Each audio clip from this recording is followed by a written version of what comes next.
За намайг даваа хөгөө оюун гэрэл гэдэг. Би Хинтээ аймгийн Хэрлэн сумд амьдардаг.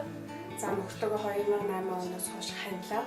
Тэгээд 5 жил гэрт амьдарч байна.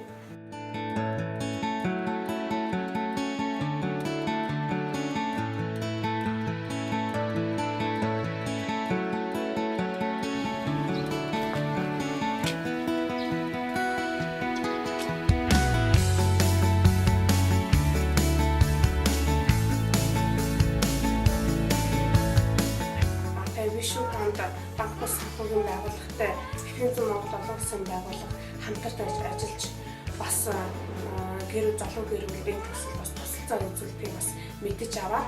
Тэгээд Вишүүханд банк бус санхүүгийн байгууллагад хамтарч үзсэн.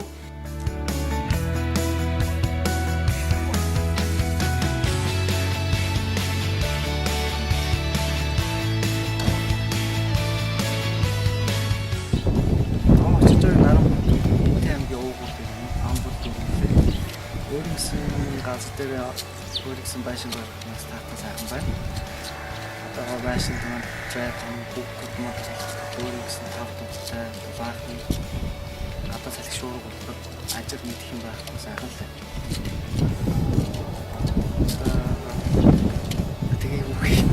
Тэгээд ийм сайхан байшинтай боллоо бидний зүгээс маш баяртай байна. Баярлалаа. Баярлалаа.